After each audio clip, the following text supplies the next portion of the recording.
As I drove along the dark, desolate highway, my gas gauge dropped perilously close to empty. Panic started to creep in as I realized there were no signs of civilization for miles. Suddenly, like a beacon of hope, a flickering neon sign caught my attention.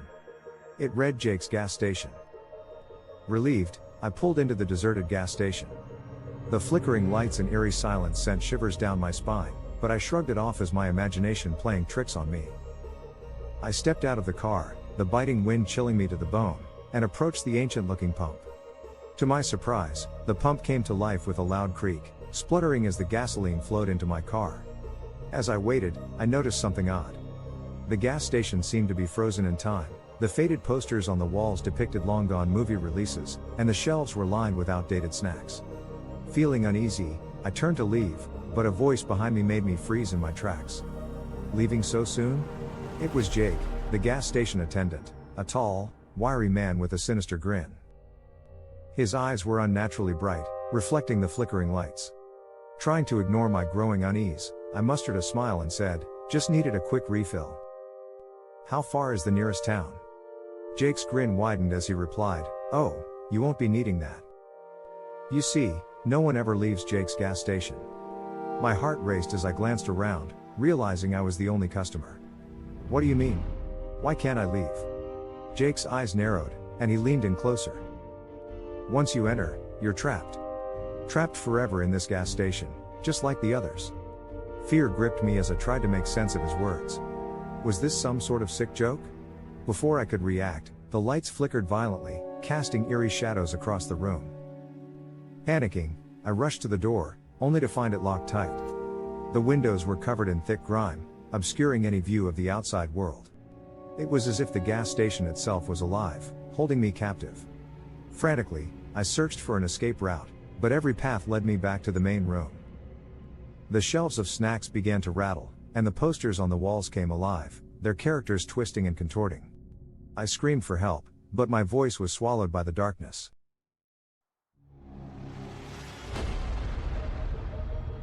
Desperation consumed me as time seemed to stand still. Days turned into weeks as I wandered aimlessly, haunted by the faint laughter of Jake echoing through the gas station. One evening, in the midst of my despair, I stumbled upon a hidden door behind a stack of crates. It was a small, dusty room filled with old records and journals. As I flipped through the pages, my eyes widened in horror at the tales of countless souls who had met their demise at Jake's gas station.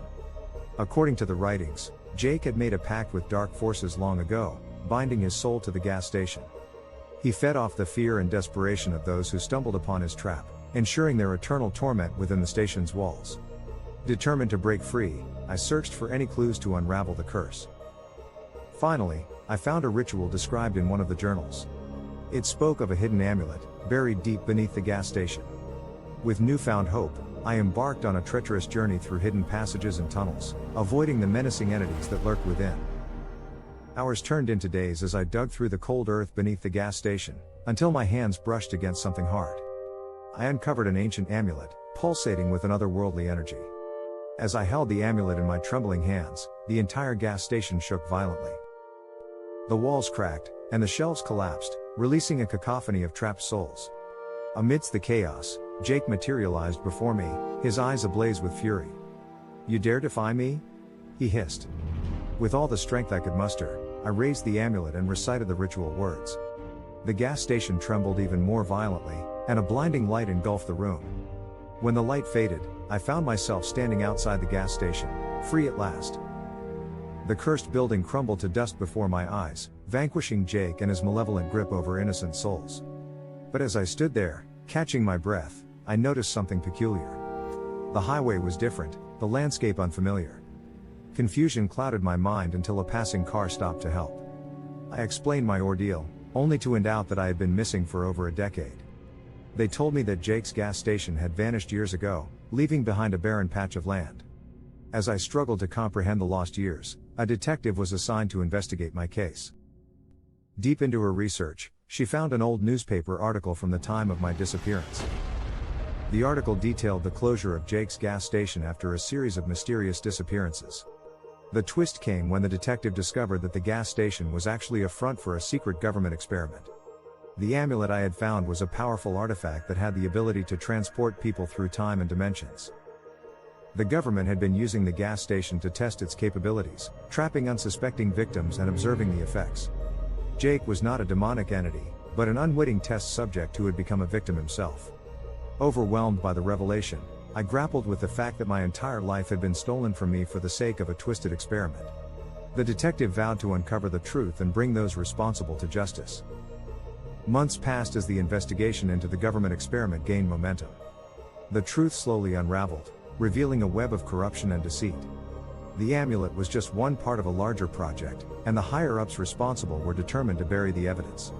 However, with the detective's relentless pursuit of justice and my first-hand account, the truth could no longer be hidden. The government was exposed, and the secret experiment was shut down.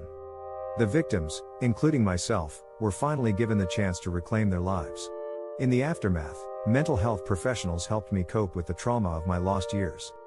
Rebuilding my life was a slow and arduous process, but I found solace in knowing that justice had been served.